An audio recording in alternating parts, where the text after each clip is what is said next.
I want to know if this is something that you can relate to. So, if you're somebody who has heard that consistency is your problem, whether you've heard it from somebody else, whether you felt it yourself, and you have no idea why you are this way, but the inconsistency is something that has been a sore point in your life for a really long time. And you're the kind of person who can show up every day, you can create content, and you get into a really good rhythm, and then it feels like all of a sudden you get into a space where it's like nothing is there. And that stride that you hit, it somehow like simmers down, and you can go stretches in between these moments, these periods where you have these bursts, where you have these high output moments. And so when you get the advice from people that tell you to show up every day, be consistent, create the content calendar, this is what you're supposed to do every day to show up, those rigid schedules always rubs you the wrong way, because while you might be able to maintain it for a couple of weeks, inevitably you're going to fall off. And you know this about yourself, even though you tried and you tried and you tried to keep to these schedules, because you want to be somebody that's consistent. You want to be somebody who shows up and who is able to, be on their Zoom every single day.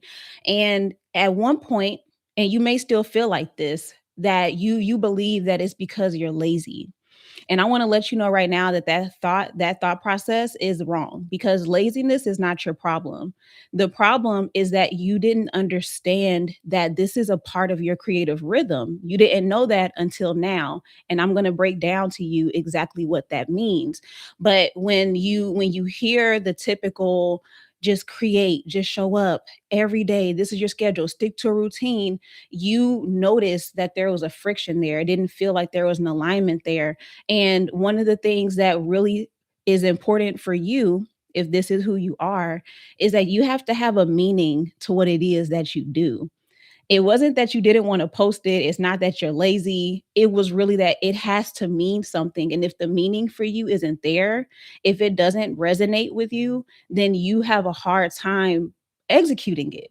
But when the meaning is there, when you feel it, when it hits you deep, like it's not just a surface level, but it has a deep meaning to you, it's like you can keep going and you can keep creating, because you're feeling inspired by what it is that you sense as a meaning for what it is that you're doing and what you're creating. So, what I want to do is I want to break down this creative thinking style, because if this is something that you have been experiencing for a while, I'm willing to bet that you are an inspirational thinker.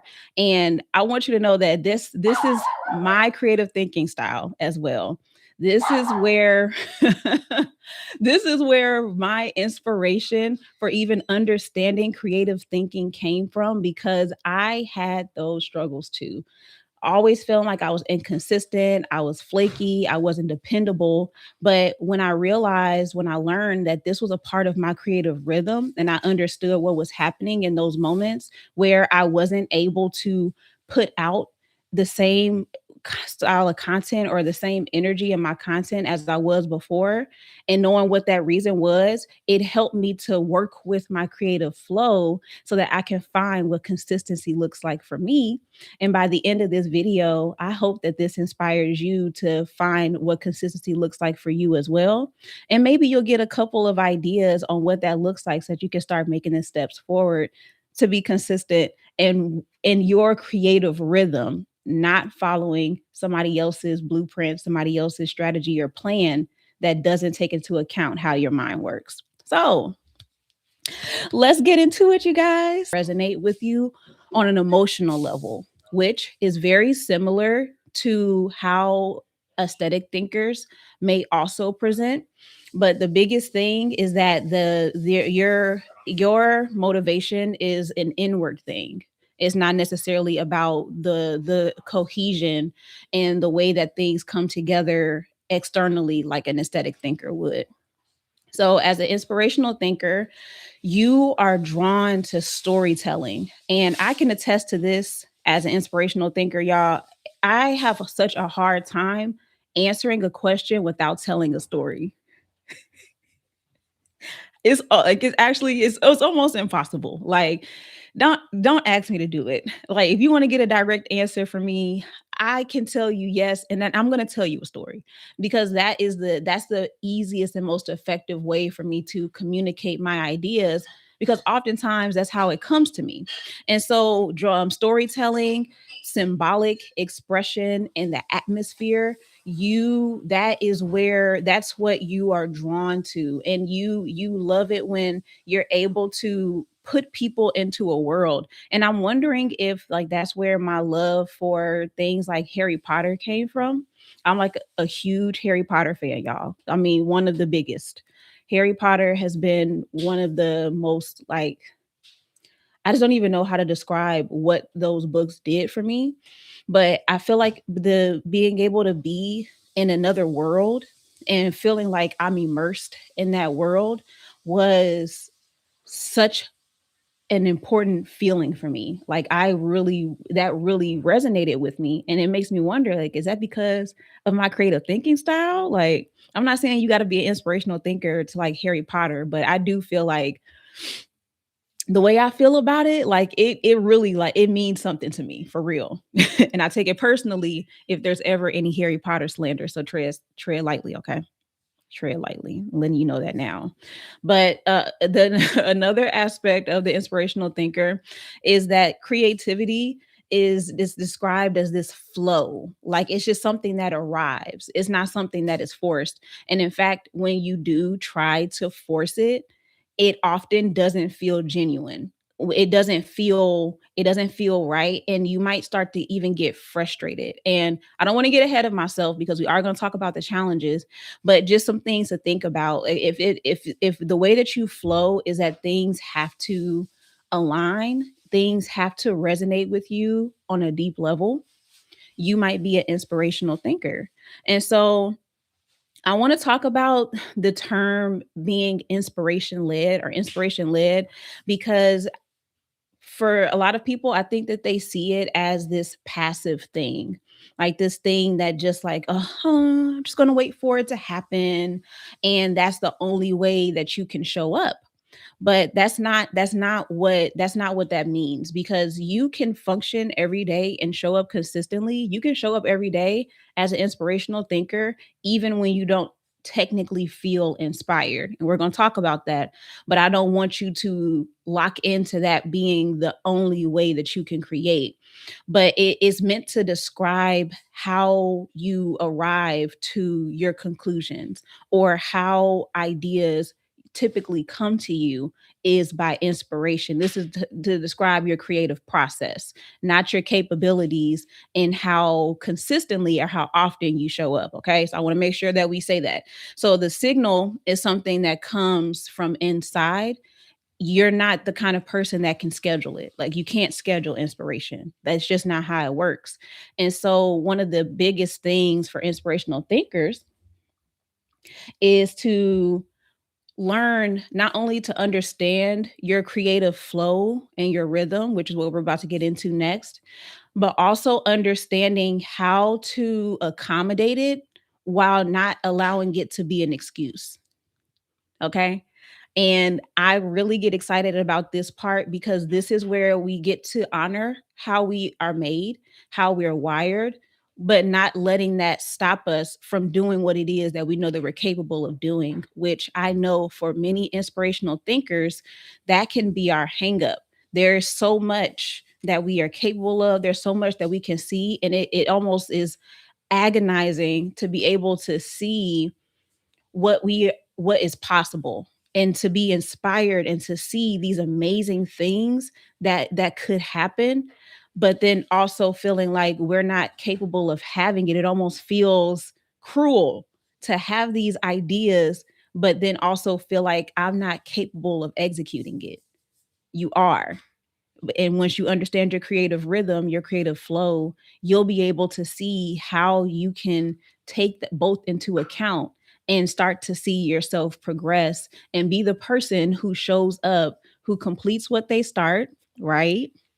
Shortening the gap from idea to execution, and showing yourself that this is something that I can do, because then that's what builds your confidence. Okay. So, yes, that's the tough part working when I'm not inspired. Exactly. That is when I tell you that has been one of the one of the biggest sources of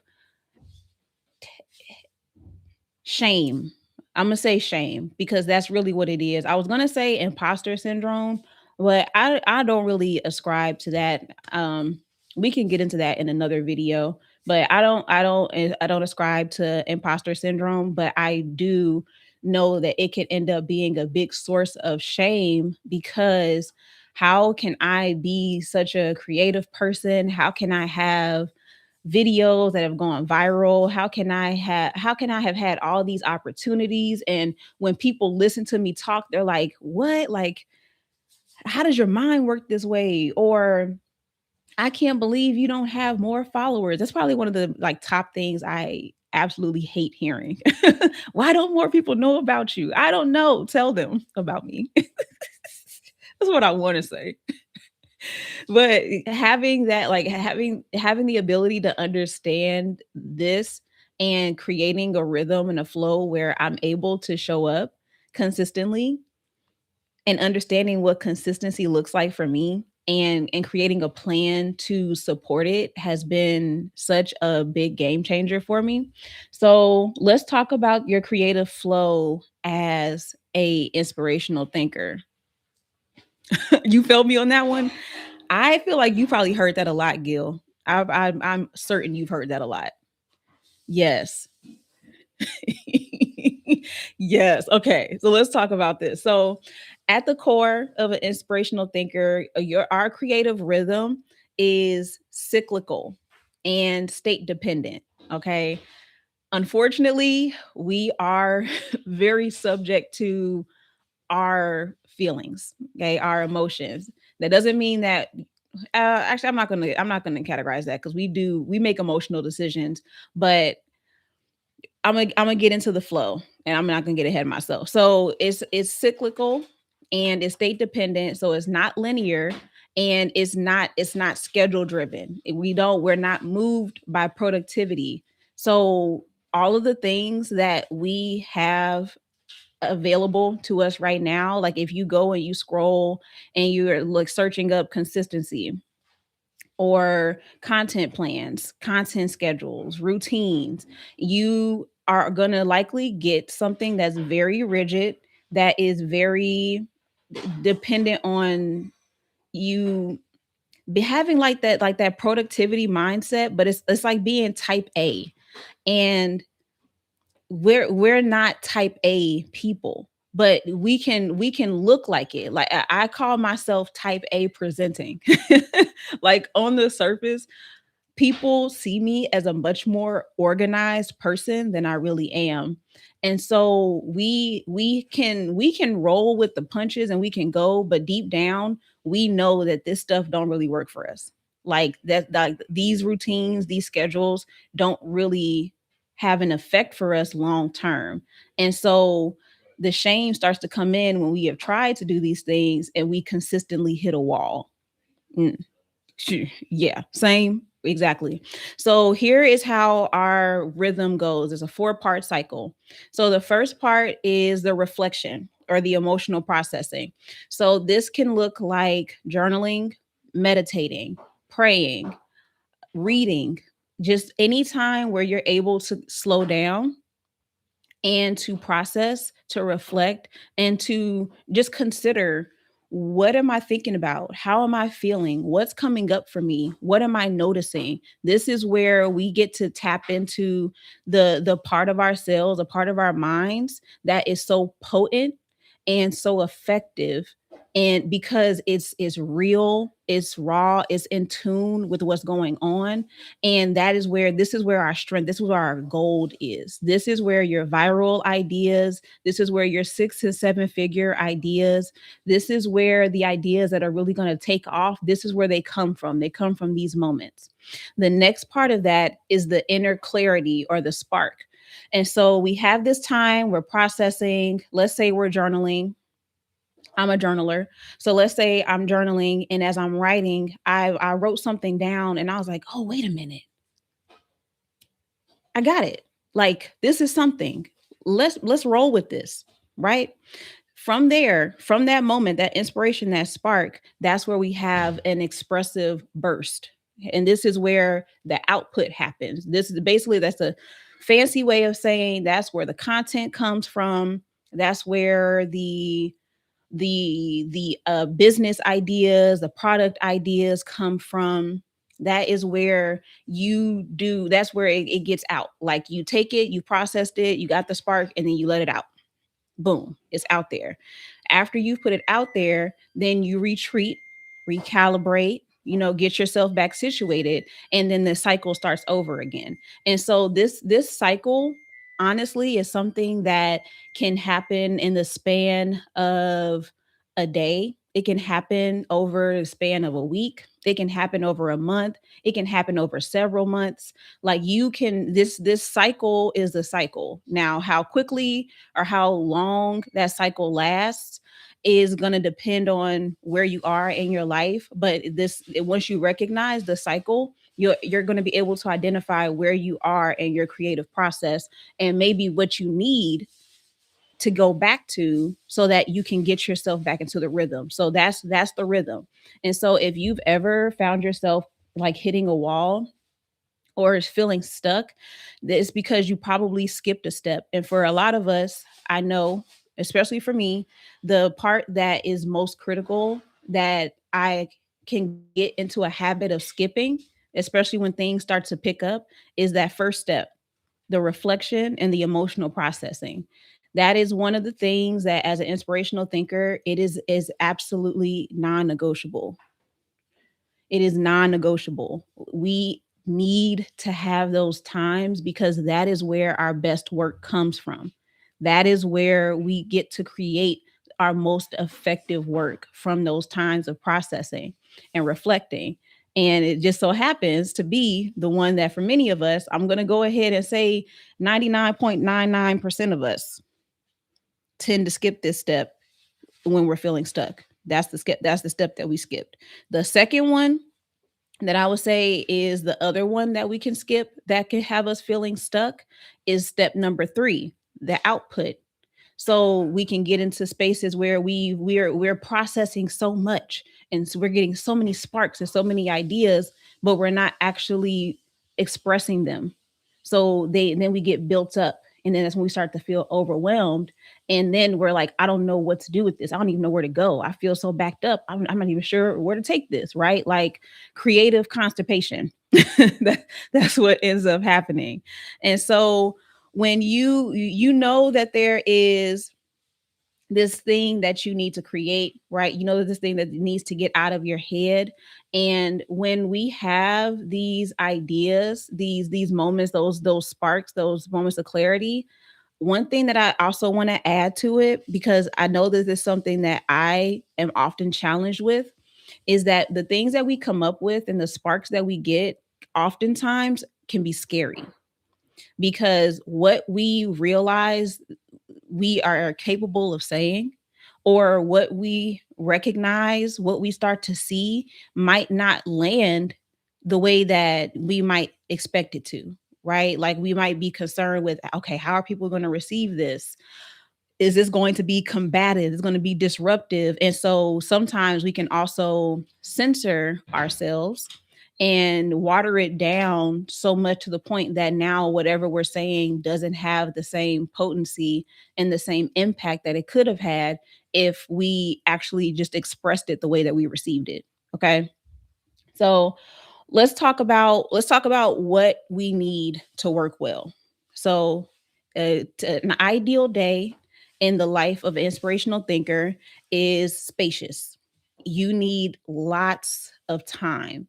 And so, having back to back days, back to back meetings, days that are just jam packed with peopling and doing and action, are not the ideal days for us. This does not mean that you are not going to have those days, because we're humans, we're adults. There are going to be times where it's going to be packed, but it's important to know that if you do have those days, those moments, you're going to absolutely need to reflect. You're going to absolutely need to make time to give yourself space, because you cannot sustain that long term. It's not effective for you as an inspirational thinker. The next thing that you need is emotional safety. That's actually very important because again, the things that we get inspired by are very we're tied to them emotionally. Like we feel these things deeply, and we're only taking action on them because they mean something. And so being able to have space to feel safe, to process and to be honest about what we're feeling and what's coming up for us is extremely important, not just for ourselves. Like we should create emotional safety for ourselves, but we also should have relationships that provide that for us too. The other thing that we need as inspirational thinkers is deep conversation. Like, oh, I love a good juicy conversation that just makes me forget time.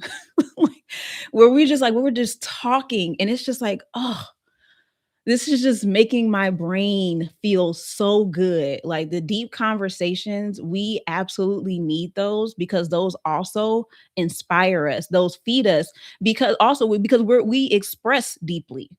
We feel deeply. Things mean something to us. And so having the space to process that and to just have those conversations is a necessity. Like you need deep conversations. The surface level is going to start to frustrate you and it's going to burn you out. Yeah. Oh, I missed what you said. Okay. Gil said for me, it's biking or walking my dog every morning. Oh, I love that one. And I can't wait till it warms up again because walks are they're some of my favorite things to do. Another thing that you need as an inspirational thinker, journaling, reflection, stillness. Okay. Those are critical, critical, critical, critical. And we also need environments where vulnerability is okay. And this is something that I have really at this point I've gotten tired of expressing, and it's one of the biggest sore points that I have when it comes to a lot of the conversations that I see on TikTok. TikTok is, especially when it comes to the panel discussions, one of my biggest frustrations was that the conversations were not vulnerable, but they were on topics that require vulnerability to be a good conversation. Otherwise, it's just entertainment. And so I would always get agitated, and I still do get agitated when I listen to the conversations and I'm like, this would be so much better if people could just be real. These would be so much better conversations, but that's not the nature of the platform. And what tends to perform best over there are the things that are surface entertainment. If you want to go deeper, unfortunately, you got to take that off the app in most cases. So those are the things that we need as inspirational thinkers to work well. Now let's talk about what will shut us down. First thing is high pressure production cycles. I realized at one point in my life, I was working at H&M, and I was at one point I was working at one of the busiest H&Ms in the country. Okay, and I mean that literally. I was working at the one that's on 34th Street, Herald Square in New York City. New York City. I thought about that video of that girl talking about New York City. Anyway, so I was working there, and one of the things that they will have consistently on on the job description was being good, being able to work in high paced environments.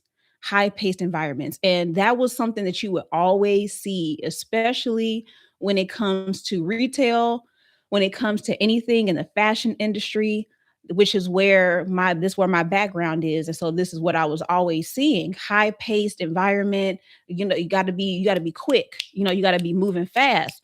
And so high pressure, high production cycles, there would be times of like Black Friday. Black Friday used to be my worst nightmare because it forced me to just keep going and going and going and going and going and going and going. So much pressure, so much do this, now do this, now do this, stop that, do this, and then pick that back up again. Like it was just way too much.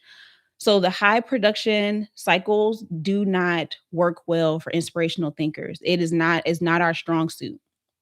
The other thing that does not work well for us are rigid calendars, rigid content calendars, rigid schedules, rigid routine, morning routines, whatever it is, rigid schedules are not they we do not function well in those types of environments. Another one is environments that are metrics first. Anything that demands certain results without a meaning, you can't really you can't tell me why these numbers matter. Mm-mm. Which is why I feel like for me, I'm always saying that like followers are great, but I don't be pressed about follower count. I still don't. Like even when it comes to like I don't currently have a goal for any of my platforms when it comes to followers, if I'm being honest with you, because to me it just feels arbitrary compared to what means more to me, which is having people who are aligned. Yeah, there goes that word again. Having people who are aligned with the message, having the right people in the room. I understand the power in numbers and the volume. I understand that, but I'm not motivated by that. That doesn't move me. In environments that prioritize that first, I you we just don't tend to perform well in those. And if we do, we are probably riddled with anxiety. Like, we probably hate that environment. Okay. If you're currently in a place like that and you're trying to figure out why do I hate this job so much, it's probably one of these reasons. The last thing that will shut us down is environments that require constant output without meaning attached to it. So if there's a lot being put on our plate, there's a lot that you're telling us to do, and it don't actually mean anything. It's not connected to anything that makes sense. Not going to work. Shut down immediately. A hard pass. No. No. And although we're not naturally rebellious, like in the sense of like, we're not like rah rah disruptive people, at least not the ones that the inspirational thinkers that I know, like that's not really our nature. We tend to be a little bit more laid back, but we also, our resistance is in not doing it. Like I'm not gonna necessarily say no, but I'm also not gonna do it at the same time. Like I'm not gonna do what you told me to do. And so that's how you'll know. Like when you feel that resistance, when you feel like that rise up in you, that nah, that strong rise up in you, that's it. That's it. Okay, let me look at the comments. So Gil said, I had a great podcasting client and everything was epic when it was just me at the helm. Then they hired 10 people to tell me how I got to hit this metric and deadlines and use Slack to communicate. Oh, no. No. How long did that last? When that switch happened, how long did it last, Gil? I would love to hear when you officially checked out of that. So if your best work comes from deep meaning, deep resonance, that this is one of the first signs that you might be an inspirational thinker. And so again, we're not inspired when we're being productive. Like productivity is great. We do need to be productive, but we're not inspired by productivity for the sake of being productive, for the sake of being busy. And so if you've been trying to schedule your inspiration, you've been trying to manage your inspiration, even if you didn't realize that's what you were doing, I want you to know that this is now going to help you to reframe the way that you view your creative process. Now you'll be able to see and understand your flow, understand the cycles that we operate in, so that you can now see, oh, the inspiration is going to come.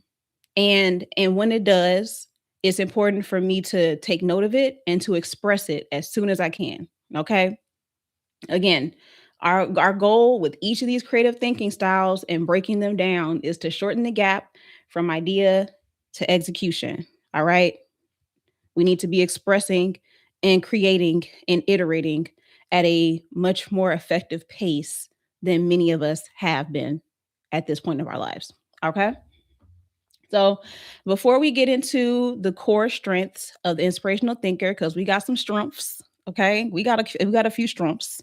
I do want to let you know that I have something that I've developed using the creative thinking styles to help creatives to be more effective, to be more consistent, to recognize that consistency is not really the problem. It is a symptom of not understanding your creative rhythm, not understanding your cycle, the way that your mind works. And my theory is that when you do understand it, it allows you to not only complete more of the things that you start, it helps you to be somebody who develops evidence because you are doing the work and you're showing up, which then builds your confidence in what it is that you do as a creative. And it shows you by default that you are already a consistent person. You are already a disciplined person. You just needed to understand how to function, how to flow with your creative rhythm so that you can continue to show up. So the creative authority protocol is a 30-day plan that takes into account all five creative thinking styles. You choose whichever one resonates with you the strongest, whatever you believe is your dominant one. And that's the plan. That's the route that you take for 30 days. And in 30 days, your goal is to complete the ideas that come to your mind. And the protocol takes you step by step, day to day, week by week, and shows you what to do each week according to your creative thinking style so that you can start to complete your projects. You can create your content more consistently, and you can start to express more of these ideas so that you can see for yourself, oh no, I am capable of doing this. The key was in understanding me. So the creative authority protocol is available. I am going to drop the link to it in the description box. So it'll be in by the end of this live stream. I forgot to copy it and put it in the chat. So please excuse me for that. But it will be available as soon as this live is over. So you can go and check it out. It is only $27. And $27, you get to test out for yourself. You get to test this theory. I've used it for myself and I've seen the results, but I want you to see that it is possible for you too using this protocol, this plan. So go make sure you go check it out if that interests you. If consistency, being more consistent is on your list of goals, if being more confident is on your list of goals, if you feel like you want to be more creative, because this does show you that not only are you creative, but you're more creative than you give yourself credit for. All of this can be discovered just by simply putting more of your ideas out there. So make sure you go check it out if you need it. And now we're going to move to the core strengths. All right. Oh, let me see. Before we do that, let me see this comment. Okay, so Gil says, I used to wake up with chest pains and fear of looking at my I can't see what that is because might see a Slack message. Oh, your phone. Looking at my phone because I might see a Slack message saying I forgot to set the font at size 11. You checked out after 4 months. You hung in there for a long time though. You did. We be giving it our best, but if it's not a good fit, it's just not a good fit. Like if we're doing creative work and it's not an environment that fosters our creativity, it's a dub. It's a dub. It's a done deal. It ain't happening. Okay. So let's talk about our core strengths. Okay. So I want to make sure that you guys know and realize that these are more than soft skills. Okay. When you listen to, when you hear them, it's going to sound like soft skills. Okay. But these are strategic strengths. Okay. These are things that when you realize that this is what you are doing and operating in, it immediately puts you in a completely different space, on a completely different level, no matter what industry, no matter what business you have, it immediately is going to set you apart because now you understand your creative edge. Okay. So I want you to think about these like strengths, like superpowers, like these are the things that you do the best. Hone it. Okay. The first thing that is a strength of ours, emotional depth. Okay. And y'all, when I tell you that knowing just that much about myself before I knew my creative thinking style, I knew that I had a strength in emotional depth. I knew that I had an acute awareness of how people were feeling, and I knew that I could articulate it, right? Knowing that has really helped set me apart even when I'm talking about the same thing as my peers, okay?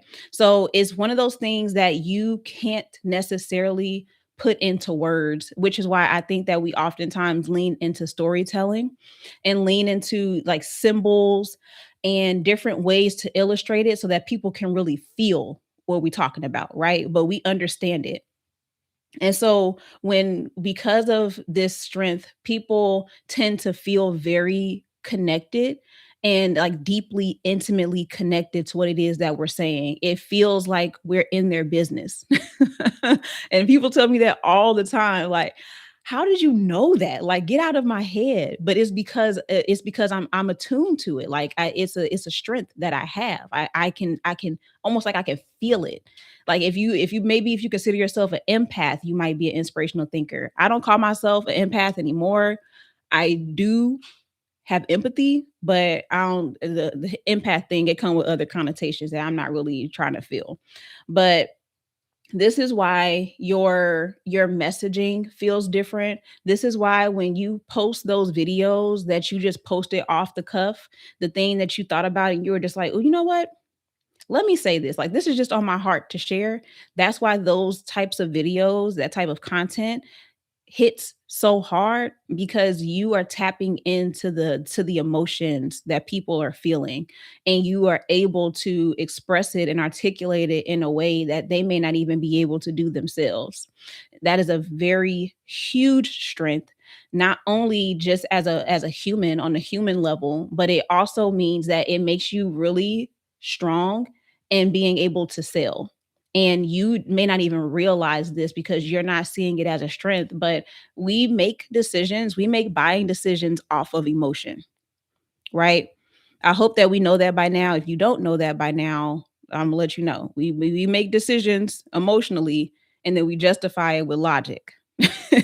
I forgot who I heard say that first. I've heard it in a few different ways now, but when they phrased it that way, I was like, absolutely, it's what I've been saying for so long. Like I saw it so much when it came to fashion and shopping, and people would say like make logical choices or make wise choices when it comes to shopping, and I was like, shopping is emotional.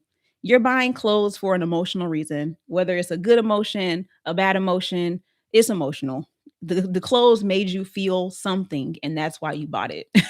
So I felt like I saw the writing on the wall a long time ago, but being able to have that emotional depth is a very strong skill to have. Don't sleep on it. The next thing is authentic presence. How many people have been told that you are exactly who you show up to be online in person? Like when people meet you, they're like, "Oh my goodness, you are literally the same person." It's something about you that just feels genuine and it feels real and it feels human, and it doesn't feel like you're putting on airs or you are putting up a facade. You are just you, and you really only know how to be you. I think that that's part of the reason why I was never able to adopt a screen name. I never came up with anything more creative than my government name. So if you see me, the Jada West is my name. It is the name on my birth certificate. It's not even a nickname. It is my full name, Jada West. The only thing I don't put online is my middle name, but it's not even because I feel a way about it. It just is. I just felt like the easiest thing for me to be was me. So that's how it is. And so when we show up, we're not performing. We just are. Like, it's just, this is just our energy. This is just my energy. And I'm not a hyper person. I don't have the most energy. I'm not the most energetic, but my energy is still felt, and mine comes across as a more calming energy. And it is more like there's just like a comfort there that I provide. And I believe that part of that is because I'm just being me. I'm just showing up. I'm just creating this space for people like me. And so it's hard for us to it's hard for us to be fake.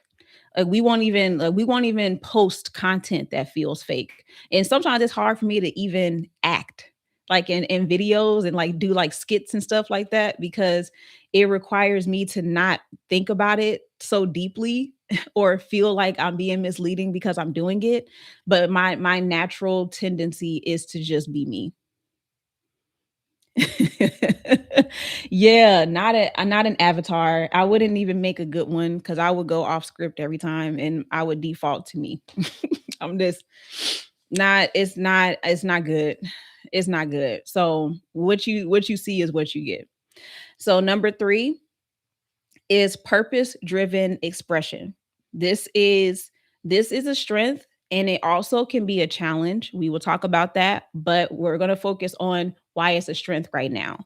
So our creativity is always connected to a deeper meaning. So meaning, growth, healing, those types of things are our jam.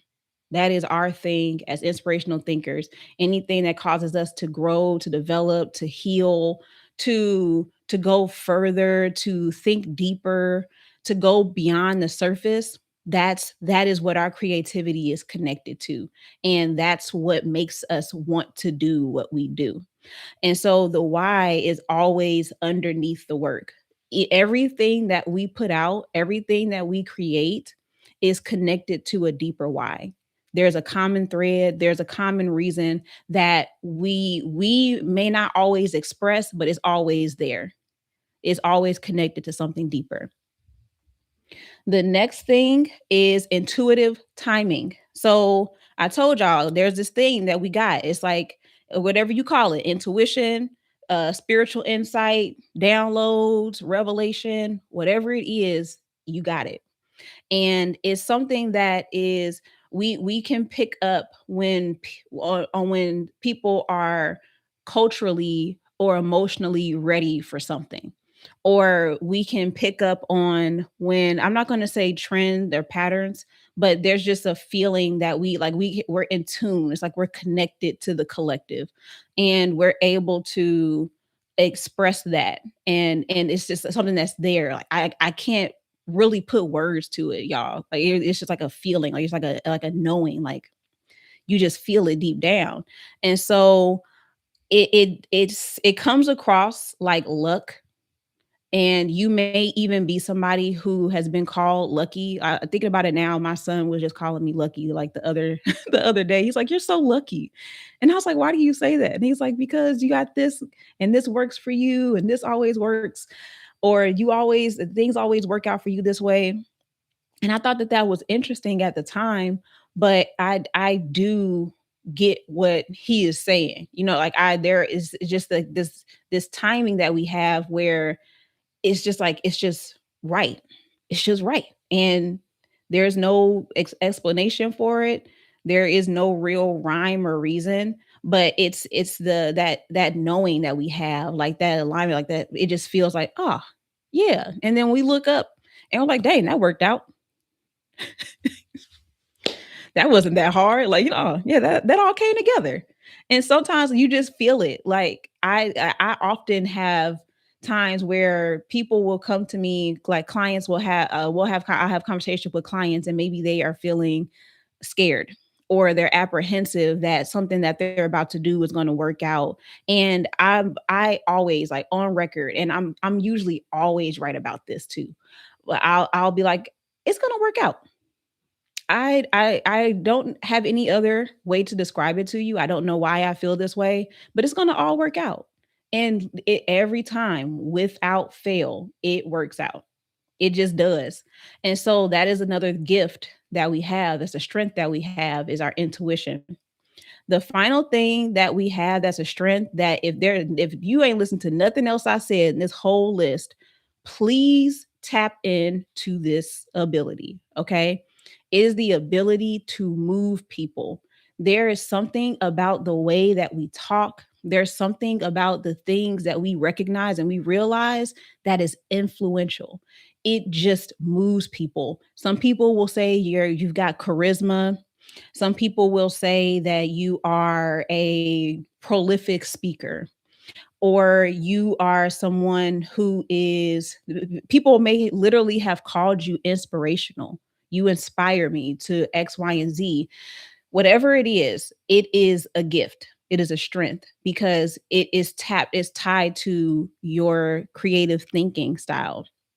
I've always been a person I would be surprised at the things that I could convince people to do. And it wasn't even like I was working hard. I would just present it to people. I'd be like, "Hey, you know what? We should go to this at midnight." And they'll be like, "Okay." They would always be like an ongoing joke that I would have with my friends where I would be like, "Y'all just why do y'all do this stuff with me? Like why do y'all agree to do these things with me?" And they'll be like, "I don't know. Like, why not?" Like it's just that was just the type of energy that I had. And so it's not because we are persuading people, we're not manipulating people. You can be manipulative, like anybody can be manipulative, but that's not what this is. It's because it resonates with people. Because again, you are able to pick up on things and notice things about people that they may not have the words to articulate, but it resonates with them. And so you may be suggesting something to them that they already were feeling, that they were already considering, but now hearing you say it and it making sense to them, it resonating with them, it now moves them to action without you having to do anything. You're not working hard, you're not breaking a sweat. You're just resonating with them, you're connecting with them. And so it is often inspirational thinkers are often considered the muse, are also considered a muse. And so you are inspiring people. No, back up. You are inspiring people and you are who people are referring to when they feel led to do something or when they feel moved to do something. Okay. So in a world where everyone is trying to influence people, they're trying hard to get people to do one thing or another, they're pushing their agendas. As inspirational thinkers, we have this natural skill to move people. And what a gift that it is, because of how we are wired and because of what the things that we tend to talk about mean to us, and because we understand the depth and the importance of it, we are uniquely equipped to get people to move in a positive direction, to get people to move in a direction that makes not only themselves better, but the people that they're connected to better. We literally have the power to make the world a better place because we are inspiring people to do things that are ultimately in everyone's best interest, right? And so I'm being particular with my words because again, this can very easily steer into cult leader territory. It can start sounding like I feel like inspirational thinkers would make really good cult leaders. I don't know how y'all feel about it, but just like listening, thinking about all the skills and the gifts, I'm like, this could easily be used for evil. But please don't. Please don't be a evil inspirational thinker, okay? You had a cult once. I feel like it would make a great cult leader. Hey Joy, welcome in. Welcome in. Yes, I'm literally Gil. My government name is am I Guillaume? Am I saying it right? But it's too long, so Gil is easier. I was actually very curious about that. Let me know. No? Oh, yeah, you're gonna have to record it for me. Guillaume. Oh, really? Guillaume? Am I saying that's right phonetically?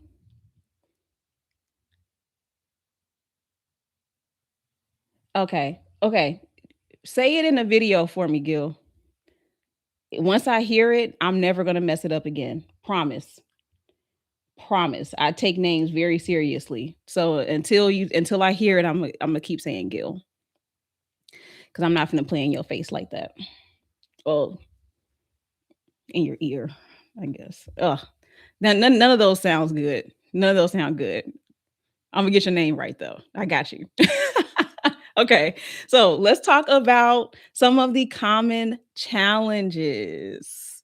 Yeah, no, I heard it. I heard it. Pause. Pause. Promise. I don't mean nothing by it. Okay, so let's talk about the common challenges.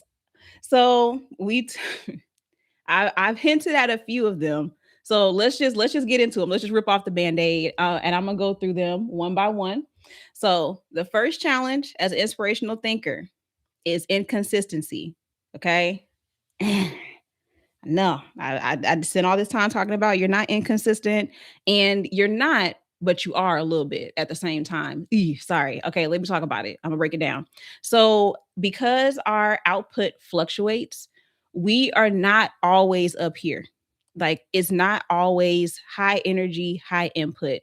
And that is just the name of the game. Okay. We are not always creating it. Our output fluctuates depending on our internal state. And so, because we are dependent on this cycle, we when we understand it, because you may not understand it either, but you do now, right? Right? We know our cycle. And so we understand our cycle, but to the outside world, they don't get that. So to them, it just looks like we're inconsistent. It looks like flakiness. It looks like we don't really want to do it. It looks like it look a little shady because of the inconsistency. And so that is one of the first challenges you that will probably has you even clicking on this video in the first place, because you're like, what is it, like, what is it about me? And I want you to know that the answer is not to change the cycle, but to work with the cycle. So, okay, so just put a pin in that. I'm gonna talk about that later. Let's move on to the second one. The second challenge is waiting for alignment. Okay. So when we delay in sharing something until it feels completely right, until we feel like we understand it so well and so deeply that we can just go talking about it, right? We save it, we save our expressions and we hold on to them too long. Or when we do that, we miss windows of opportunity because we're still processing. And if we're honest with ourselves, we can think of various times where that has happened. And the danger in that is that you can be inspired. And if you don't put it out, that inspiration, that thought can actually fizzle. And that's even worse because you might have had a really dope idea, a fire idea, but because you waited too long to actually talk about it, now it's done. It's done gone. It's done gone. You done moved on to the next thing, or you're somewhere else where you're overwhelmed. All the things. Okay, I was about to go into a whole other scenario, but delaying the processing because we're waiting for alignment. Number three is emotional overexposure. This is one that I definitely fell into on social media. And some of the things that I shared early on as an entrepreneur and as a creative, I would never, ever go that far and that deep with people I don't know like that. I think about some of the topics and I'm like, man, I was really yapping. But it wasn't like it was it's sharing more than what's responsible to share. So not knowing what your boundaries are and what makes sense for you to share and to talk about. And so because we are we're emotionally attuned, we have the depth to us, and it doesn't mean that we withdraw completely and there aren't any vulnerable moments, but there can be a level and a space where it goes too far, right? And so that's another challenge to look out for as an inspirational thinker. The next one is difficulty structuring ideas. And so this is probably one of the more frustrating ones that I've seen for a lot of inspirational thinkers, sometimes even for myself, even though I am also a systems thinker, so I'm able to create systems. However, if you are an inspirational thinker and a not systems thinker, this is definitely one that you probably run into often. And so what happens is that you have the insight, right? Like you have the idea, but you don't know how to structure it into something. Like it feels like it's just like an idea that's just kind of like hovering, but you can't form it into a thing. And that's very vague, but I want you to think about how that felt and tie that to an experience that you've had, because it can happen in so many different ways. It could be a content idea, it could be a product idea, it can be you trying to design an offer, it could be even you in your work with clients and feeling like this hovering, this is there, but like I can't like make it a thing. I can't put it into steps or and make it into a framework. And so you have these very big thoughts and ideas, but you don't always know how to turn it into something that matters to people. Like without it turning into you being a philosopher. Like you're like that's cool. That was a really cool idea, but I have no idea what to do with this information, right? And so that is what you can often run into as an inspirational thinker. Because again, it's not we're not often thinking in details. We're thinking big picture. We're thinking bigger. So it can be hard to formulate that into a concrete thing. The next challenge that we have is resistance to external pressure.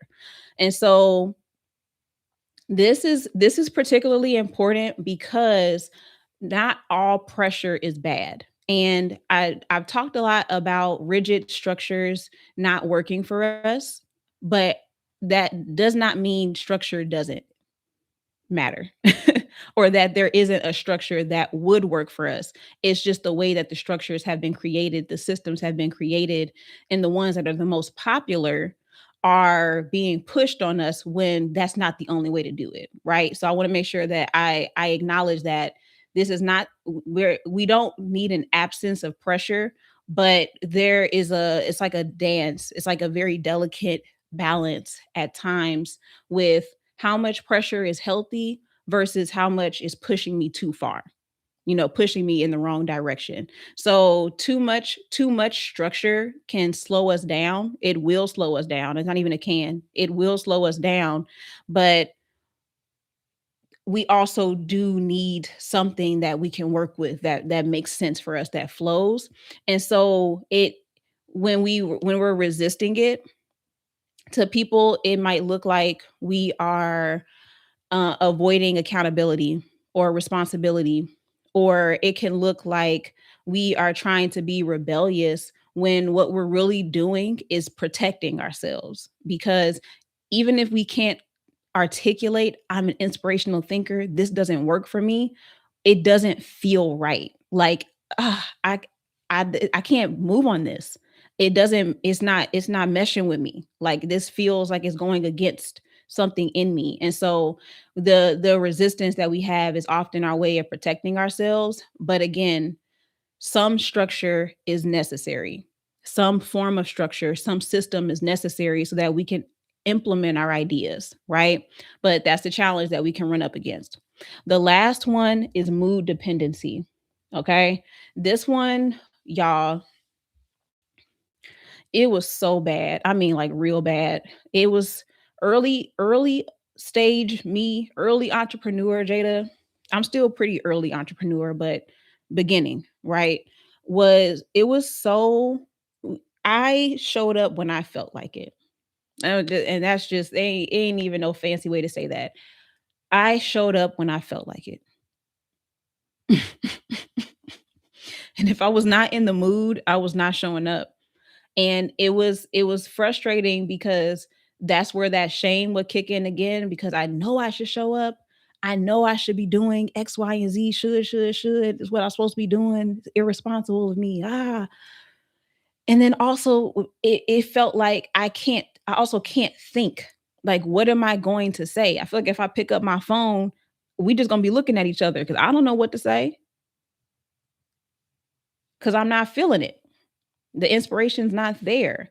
And so it's it's a way to honor that and to understand that you have the ebbs and flows and put things into place where you are still able to show up, right? Or at least looks like you're showing up, even when you don't actually have the energy to do it. Okay. Promise you, we're going to get into that. We're going to talk about that a little bit more. But I think that this would be a really great time to remind y'all about the creative authority protocol. Because again, it literally takes you, your creative thinking style, the way that your mind works, how it flows, how it operates, and it gives you a way to create a plan for yourself, 30-day plan to develop consistency, which really is just you understanding your creative rhythm so that you can complete more of your creative ideas, more of your projects can get finished, and you can see for yourself that you are capable, you are more consistent than you gave yourself credit for. You are a disciplined person. It just took you understanding your mind and how to work with it to be able to show up in a way that's consistent. So the Creative Authority Protocol, it will be in the description box. Only $27. And y'all, I promise you, I just don't even know how else to say it. It has quite literally revolutionized the way that I create. These past few months, I've been working with my creative rhythm since at least last October, and it has changed the game for me. I this the level of consistency and show up that I got even in the ups and downs of my mood it's I didn't think that it was possible for me. And I'm gonna keep it real. Like, I felt like it was gonna always be a struggle. It was always be a fight. And I'm finding myself flowing and moving even when I don't feel it, even when the inspiration is not technically there. I'm not literally I do get I pretty much get inspiration pretty often, but I think that also is because I've been more intentional about nurturing my creative flow and recognizing it. So check it out. $27 to see if you are really capable of being the consistent person that you know that you can be. So yeah, let's get into our next segment. Moving along. You feel exposed. I feel like I feel like the challenges are always funny to talk about because people are Kyrie, what's up? Hi. Okay, go sit down and eat.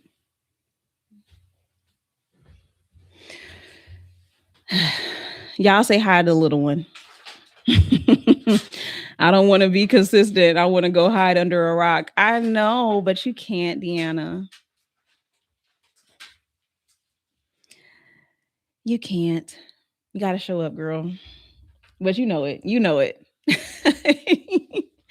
Okay.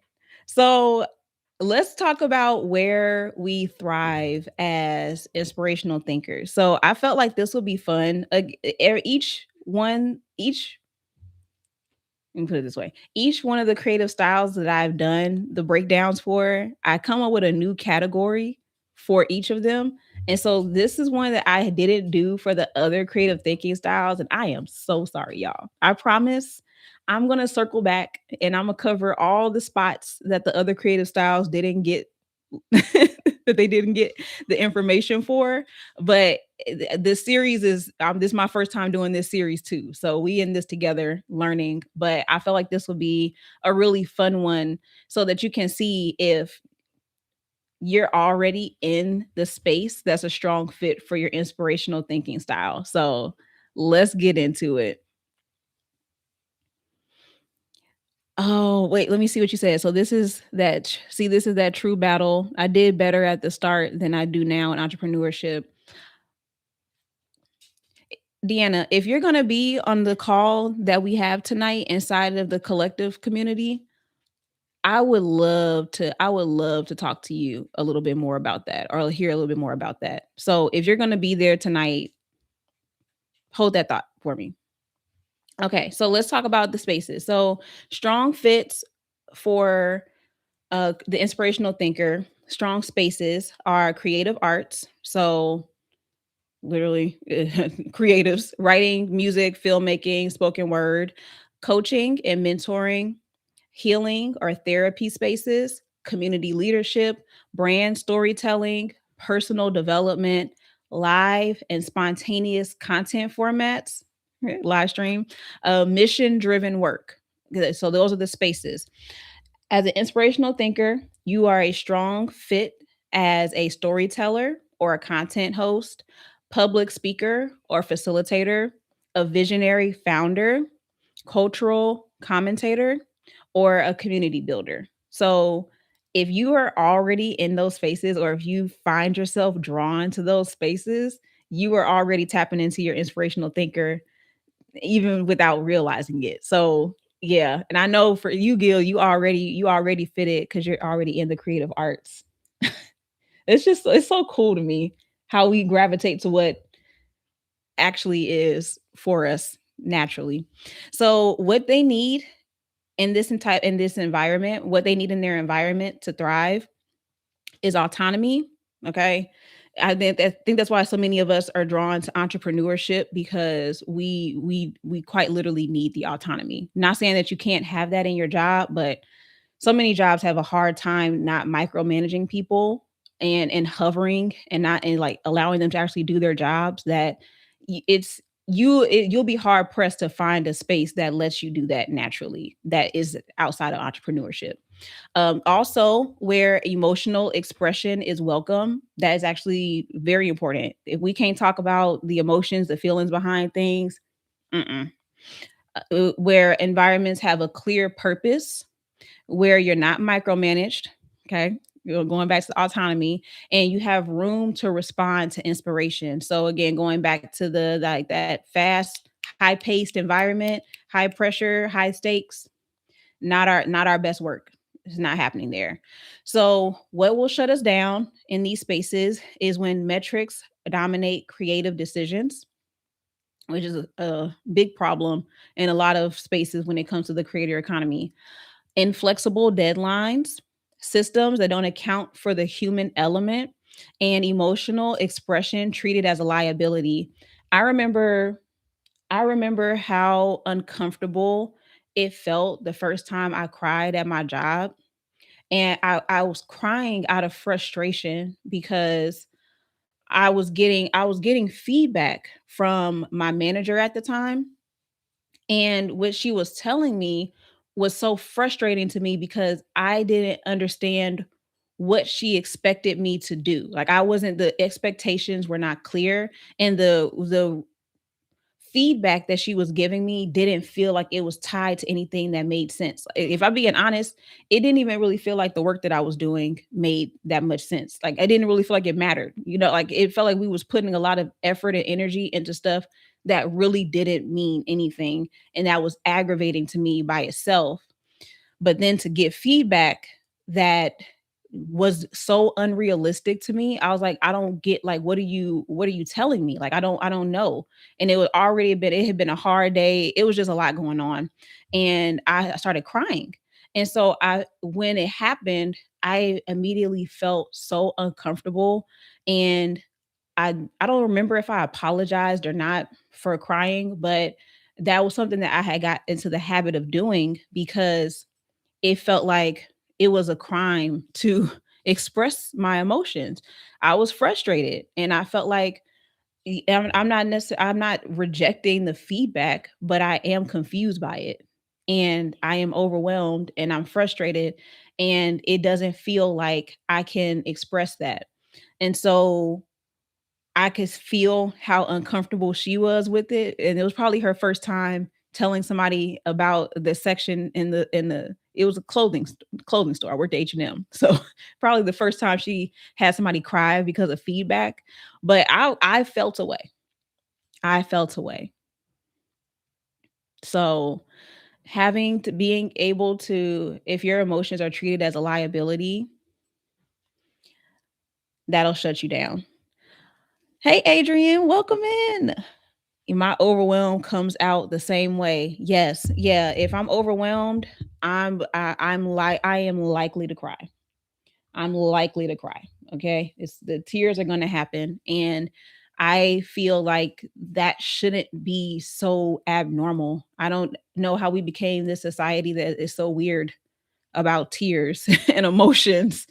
And I don't know if it's a societal thing or if it's just a human thing, but people really do not do a good job when people cry. Like not a good grade on that.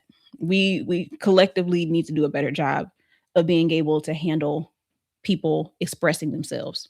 So let's get into y'all. Let's get into collaboration, leadership, and decisions. So this segment is all about the different pairings and the ways that you can collaborate as an inspirational thinker with the other thinking styles and what that can bring when you all come together, like how that can support you as an inspirational thinker, how you work together, how you collaborate, and also some things to look out for that could be some potential pitfalls or challenges.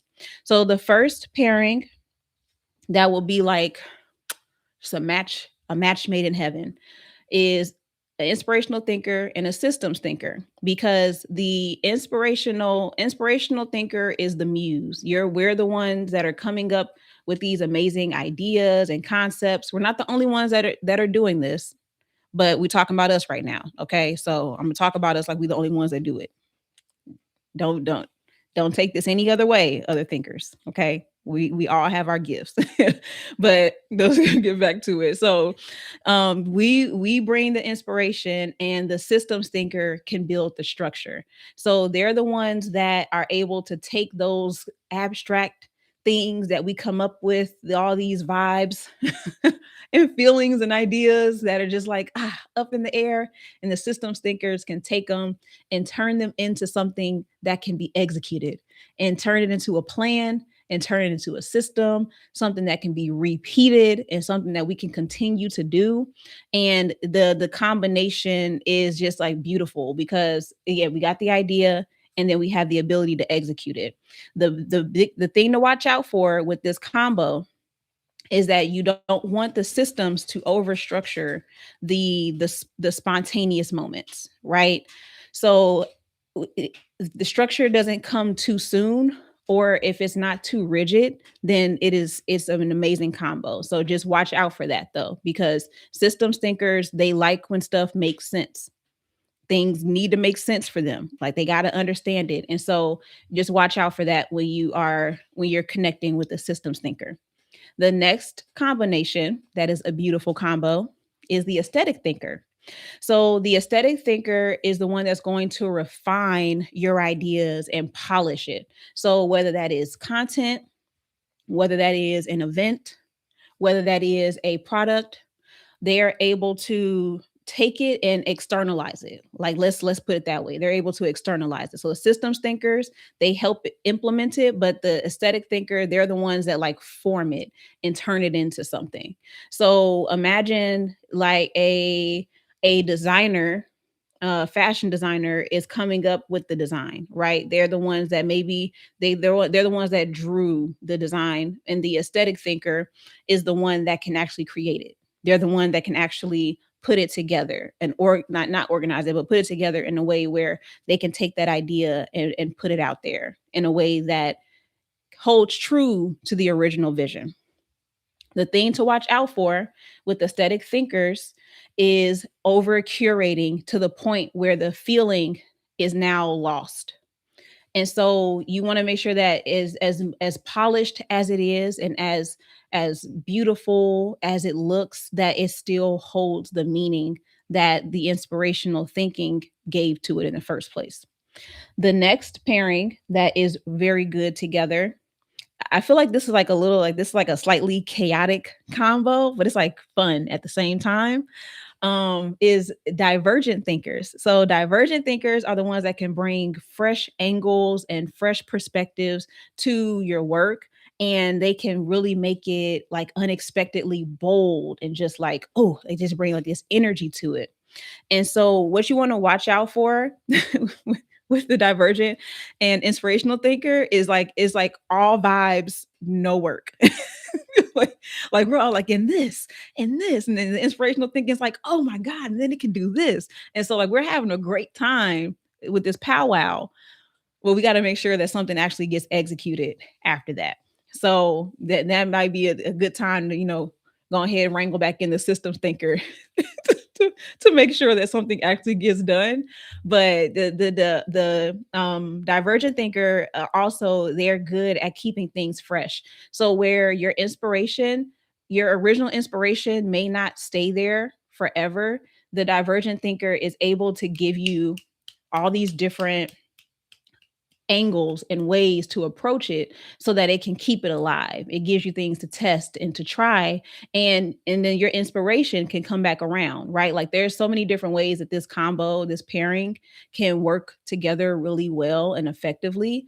And so, yeah, it's like chaotic creativity, just fun, good times, some great things can come from it. And if we can manage to anchor it into something to execute, wonderful things can come from that combo.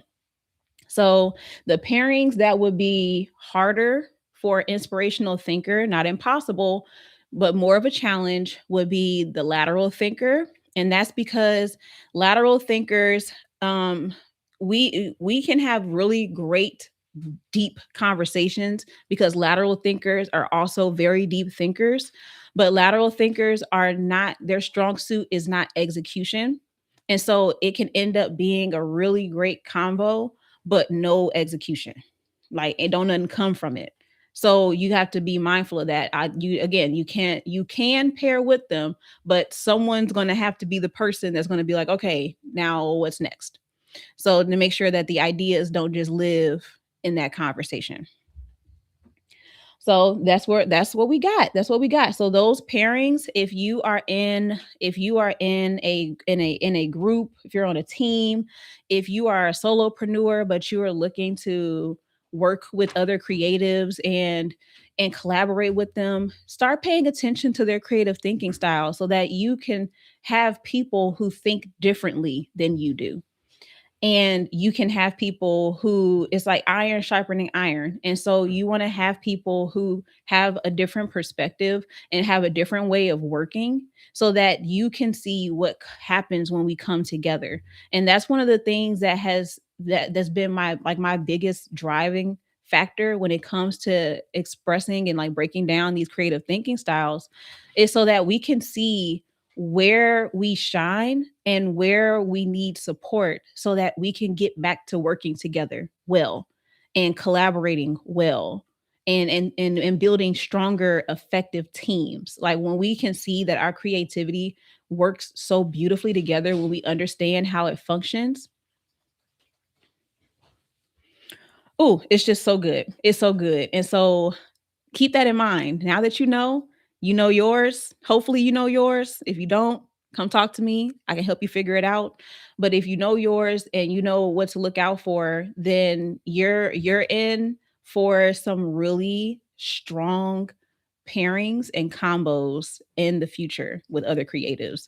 So as leaders, let's talk about what this looks like. If you're an inspirational leader, inspirational thinking leader, inspirational leader, whatever, you lead with vision and heart. Okay. That is, you're going to always be thinking forward. You're going to always be thinking big picture, and it's going to always have to mean something. You inspire through storytelling, right? Going back, and you foster belonging and you value authenticity. And you're probably the one that's like the more laid back leader. You're not real big on formalities and hierarchies or all these different things that just get in the way of doing the work. Like you just want people to be people and just connect that way. And so but you also are good at making people feel like they belong there, like they feel welcome here. So that's how your leadership shows up in your strengths. Now, some of the challenges that you might have as an inspirational leader is operational scaling. Again, if you are not a systems thinker, then it's going to be operations are probably a challenge for you. Process enforcement. So basically making sure that people are following the steps, that they're moving at a certain flow in a certain order. Enforcing that is not your strong suit. Also, hard performance metrics. And this is especially important to consider if you are a leader in a space that is not your business. Yeah. If you're a leader, but you're leading in a space that is not yours, that you're not the founder of, because you may be receiving pressure to perform in a way that is naturally a challenge for you, naturally a struggle. So again, the metrics, the numbers, the things that are not a high priority for you, you might start to feel that challenge and that resistance coming up. It doesn't mean that you need to leave the environment. If you can, and there are other reasons why, then absolutely go for it. Like don't stay there if it's just like slowly tearing you down. But it may be important for you to again partner with someone who is stronger or motivated by those things so that you can be supported. As a leader, you still are an effective leader. It's just that this is where I'm strong, this not so much. So accommodate those challenges. So as an inspirational thinker in a leadership role, it's definitely important for you to have someone that's operations minded, like I was just saying. Not because you can't do it, but because that's not your gift. And that's great. That's great news because your gift is in the vision. Your gift is in the big picture thinking. And so the details, if you start to get stuck in that, you are literally capping yourself. Like you're blocking yourself from what makes you strong, what where your gifts are, where they lie. So get your operational partner. Get you somebody that understands that part so that you can do more of the stuff that you do well, right? Let that be where you shine. So you can spend time there. And when you do, everybody that you work with, everybody that is impacted by your leadership is going to be so much better for it. So there you go. Okay. Y'all, woo! It is almost 7 o'clock. Okay, we're about to move through this next part real expeditiously. Okay, tapping into my TI vernacular. So let's talk about building sustainable creative confidence. Okay, so this one I really want y'all to take this to heart. Actually, now that I'm thinking about it, I'm not gonna rush this. We're chilling. I am going to some of my community members. We're here, so y'all just let's just chill here. Okay. I promise we will still have our time together, but I didn't realize that I was gonna go this deep into this, and I don't want to shortchange this section of it. Yeah, yeah, we good. Okay, so let's talk about. Yes, thank you so much for reminding that. Yes, y'all, it's 6 people in here. If I can get 6 likes, 5 likes, I don't know how many people in here now, 5 likes, I appreciate that so much. If you are enjoying this stream, if you are learning something from it, if you're feeling seen, if you're feeling heard, if you're feeling supported, I really appreciate it. You can tap it, swipe out of the chat for a second, like the live, and you can tap the hearts. Both of those things help to push it into the algorithm. And so yeah, thank you in advance. Let's talk about confidence. So, inspirational thinkers build our confidence through authenticity, not performance. So we've already established off rip, we gonna be who we gonna be. Okay, we gonna be who we gonna be, and we are most confident when we are able to just be who we are. So what helps to build it, what helps to enforce our confidence? I'm working to change my language around that because I don't actually believe that your confidence needs to be built. But being an inspirational thinker, I'm very particular with my words. So, but let's talk about what helps to enforce it. So, being able to express honestly, expressing ourselves honestly, sharing our reflections, trusting our intuition, and then stopping the comparison of our productivity to someone else's rhythm. Y'all, do not skip that part. Okay. The comparison is slowly diminishing our confidence as inspirational thinkers because we are so hung up on the fact that our rhythm does not match a divergent thinker whose strength is literally in idea generation and creating. That's where they get their momentum. That is not where we get ours. And so the if you don't do nothing else on this list and you just stop the comparison, that will do wonders for how you see yourself and being able to recognize where you're confident. There's so much power in being able to be the person who takes a little bit more time, but what you put out is so potent, it's hitting the right notes that it doesn't matter. It literally doesn't matter because you're resonating with people so deeply that it impacts them in a different way. And that's where your confidence comes from. When you start to get those comments from people that are like, this makes me feel seen. I could not explain this, but you just put it into words perfectly. How were you able to take what I was thinking and make an entire video about it? Those are the things that reinforce your confidence. Okay. So when you start doing these things consistently, your visibility becomes a byproduct of alignment. Your visibility increases naturally because you are aligned. That is where we shine. Anytime I've had a viral video, it is because I was tapping into my inspirational thinking. I was in my inspirational thinking bag and I put it out there, and I could go through any video that I had that performed really well. It was because I was tapped into my inspirational thinking. And so you stop chasing it. You're not chasing virality, you're not chasing visibility, you're not chasing the likes, you're not chasing the followers. You are moving in alignment, and the alignment naturally puts you in the right places. It naturally positions you exactly where you need to be. Okay? It literally is like you start attracting it. Like it just starts coming to you. You don't even have to work for it. You don't have to work hard for it.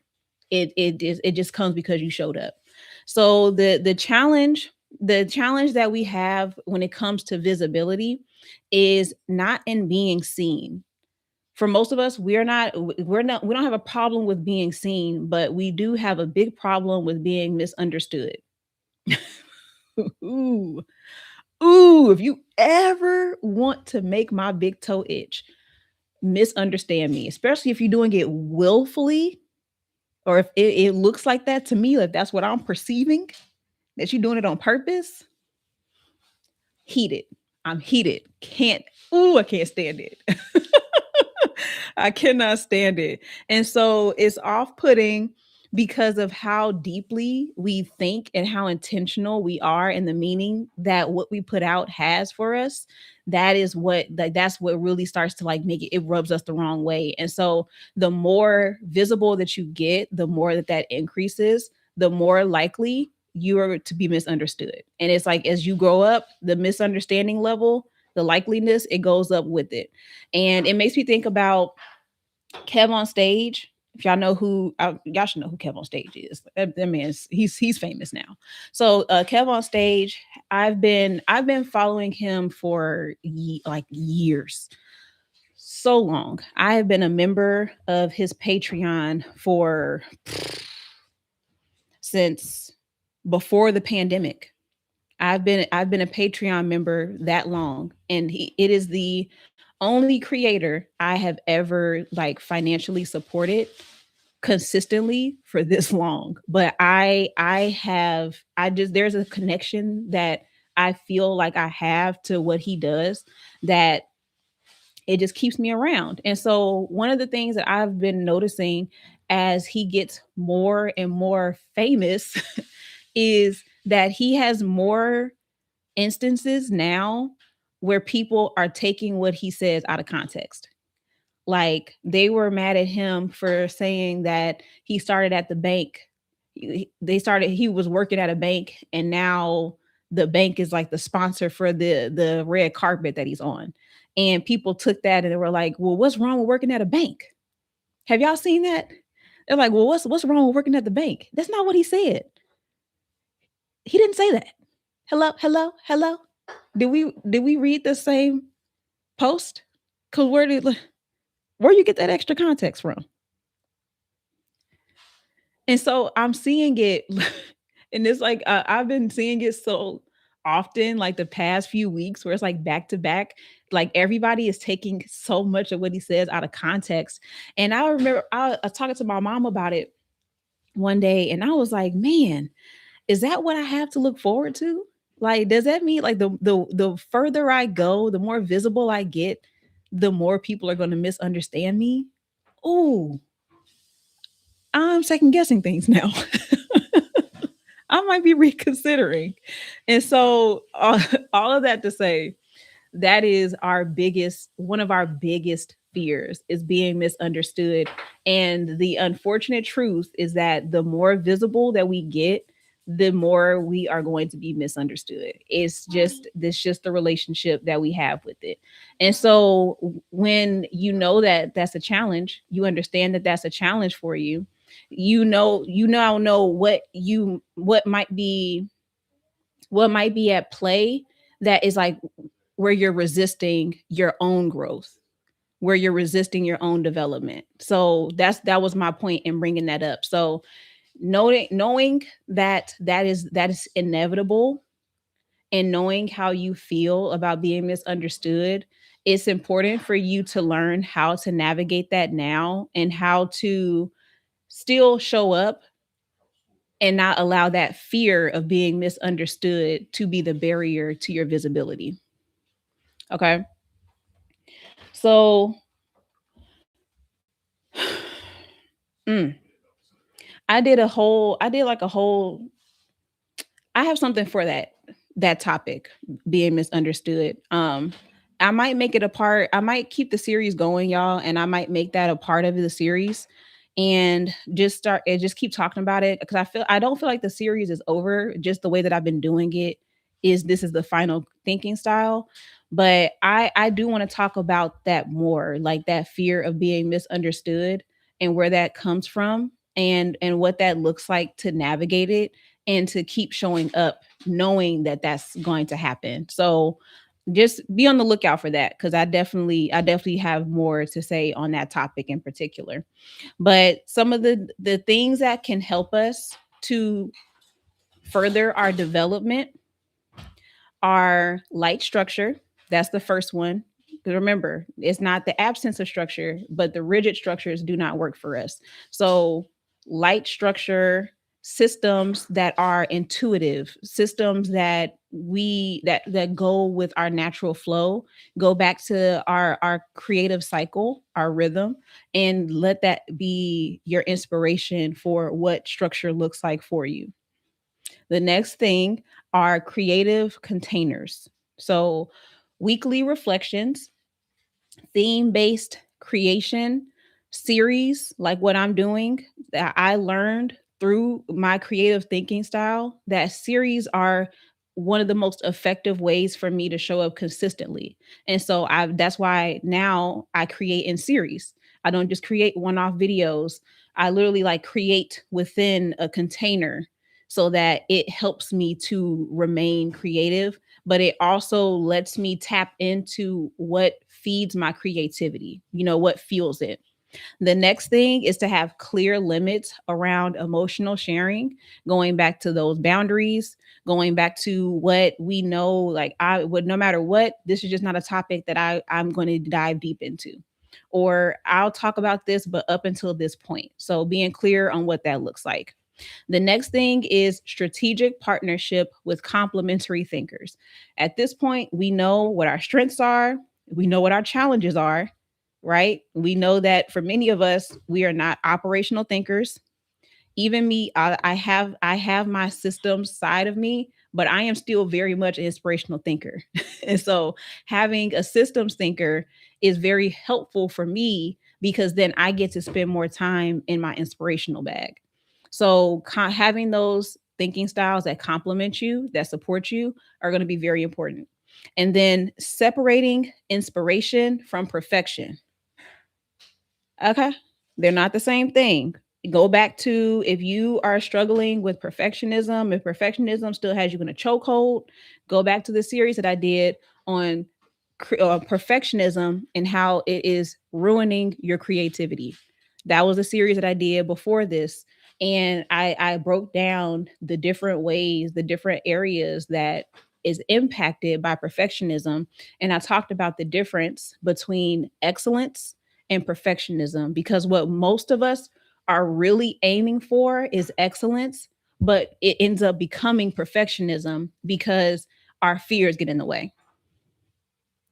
Or we're trying to protect ourselves, protect our work, protect the integrity of it, the meaning of it, but it ends up going too far, and that's where our work gets stuck. So I felt like I was tired of people talking about the perfectionism isn't helping, like, or the stop perfectionism, here's how you quit being a perfectionist. And I was like, that sounds great, but y'all are not actually talking about it in a way that I feel like goes beyond the surface. And so I talk about that deeper. But just know that it's important to separate the inspiration from perfection, and being able to still have a consistent output and way to express, even when our work is not completely defined, because it literally gets better the more that you put it out, the more that you express it, the more that you talk about it, the more that you're able to iterate, as opposed to trying to make it all perfect up here before you even open your mouth.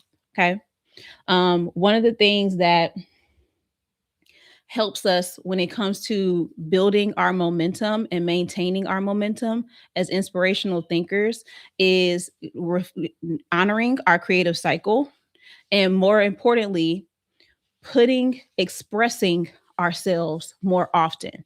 Like, we have to get this stuff out of our heads. We have way too much going on up here. We think way too deeply for all of our best ideas to be stuck up here or in our journals or in our notes. And so getting into the habit of expressing ourselves more often, that is where our motive, that's where our momentum starts to build, and that's how you maintain your momentum, by honoring that cycle. Okay. So learning to create before you have full emotional clarity and without betraying your authenticity is where we grow and mature as inspirational thinkers. And it's not forcing our content, it's trusting that we have enough to say something that's real. We already have enough to say something that's true, even if the idea is incomplete, because we're naturally tapping into something deeper. And so trusting yourself to say what's true, what has meaning, even when the full picture isn't there, is what also helps you to have the momentum. It also helps your ideas to get better, to improve. It makes us more resilient. And it also helps us to have more inspirational moments, because I believe, this is my theory, I believe that inspirational thinkers actually have the capacity to increase our output and have more moments where we have like medium to high output moments. I won't say that it's always going to be high, but we can have more steady levels of output if we get into the habit of expressing ourselves more and not having the requirement to have a fully complete idea before we express it. This is what I believe. I think this is why for me I have more inspirational moments because I'm expressing more. Like I'm getting things out of me regularly, and I feel like this making me more regular. And so this is my theory. I would love for somebody else to test it and see if I'm onto something with it, but I really feel like I am because that felt like my intuition. That felt like my intuition tapping in. So you might want to listen. You might want to listen, even though I don't have no hard facts or data to prove it. I think I'm onto something with it. So we have been through all 5 thinking styles, y'all: the divergent thinker, the lateral, systems, aesthetic, and now the inspirational thinker. And if you've been here for all of them or even one of them, I want to tell you thank you from the bottom of my heart, like from the pits, the depths of my heart. I want to tell y'all thank you so much because this has been this has been one of the excited most exciting and exhilarating times of creating content that I've ever had. And I mean that genuinely. I can't think of a time as a content creator that I have felt so tapped in and so excited and so exhilarated and so in alignment as I have with this one. Even beyond the fashion stuff, the styling stuff, I still love all of that as well. But it's something about like the creatives and not just talking to one type of creative or one area, but creatives overall that has been so fulfilling. And so if you've been a part of these conversations, if you have told me that this sounds like you, this is resonating with you, you are now identifying with these different creative thinking styles, all of that stuff means so much to me. And I just really want to thank y'all for this because it feels like something different. It feels like a different kind of energy. And so I want y'all to know that I realize it, I recognize it, and you were a part of it. Okay. When this takes off, you can say that I knew Jada back when, because this is what this feels like to me. And so thank you. Thank you for being here. Thank you for staying for these extremely long live streams. I am glad to be your companion in work or whatever it is that you are doing as you're listening to me. I just thank y'all so much. And I want to make sure that I remind you about the Creative Authority Protocol, the 30-day plan that takes into account your creative thinking so that you can create a custom 30-day strategy for you to show up consistently, for you to give yourself the evidence that will reinforce your confidence in what you do as a creative, and to help you to finish your ideas, to complete your creative projects so that you can see for yourself that what was missing was the understanding of your creative thinking. And when you tapped into that, consistency is not a challenge anymore. Discipline, you already had that. You just didn't know where to apply it. All of that is going to become so much clearer throughout this 30-day process. I want to say that it's a guarantee. The only reason why I can't is because this is a new offer. The way that I'm offering it is a new offer, but the concept, I've been using this concept for months and I have seen the difference. And so I know what is capable is possible when you understand it. So is there. I will be dropping the link to it in the description box. It's only $27. And it's worth it if it helps you to understand yourself better, if it limits or lowers the shame that you feel as a creative. That's $27 well spent, even if that's the only thing you get from it. But I'm confident that you'll get so much more. So check that out. And we'll see what the next video is going to be in the series, y'all. We will see. I'm not sure what it's going to be just yet, Oh, actually, no, that's not true. I know what the next videos are gonna be in the series. Okay, so we're gonna be moving. I'm so glad I remembered that. I almost forgot. Ooh. So the next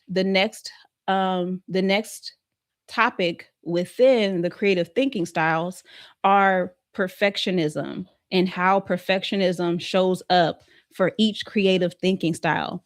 This was actually inspired by Adrian. I don't know if Adrian's still in here, but Adrian is the person who made me start thinking about this. She asked me a question a few videos ago, and she asked something to the effect of, does perfectionism show up differently for different creative thinking styles? And I was like, you know what? That's a really good question. I feel like it would though. And so I told her that I would do a little bit more research on it and I would get back to her.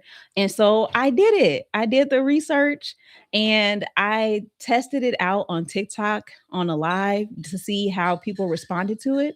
And people were like, you are, I feel exposed. I feel like you're in my business. So that's what we're going to be talking about next because I didn't really talk about perfectionism and what it looks like and how it shows up for each creative thinking style. So that's what the next few videos are going to be about. So it's going to be a little rocky. I'm be in y'all business again, but I'm also going to be talking about what the plan looks like so that you can not let perfectionism stop you from doing what you need to do. So I'm coming with results, not just problems. But that's going to be the next few videos in the series. So that's it. That is our time. Where are we at? 15. Okay. So I'm gonna make sure I get to my community and we're gonna chat a little bit. But y'all, thank you so much again. Um, the replay to this will be available if you missed any part of the live. You can go back to it and you can listen and catch up on anything that you missed. And I will see y'all in the next video. Thank you so much, Gil. Thank you so much, Adrian. Thank you, Deanna. I'm so glad you got to catch the live too. That makes me, I really do appreciate that. It's always cool to see a new name pop up. Well, a familiar name anyway. So I'll see y'all in the next video. Y'all be good, stay safe, have an amazing, incredible, creative week. And I will see y'all next time. Bye.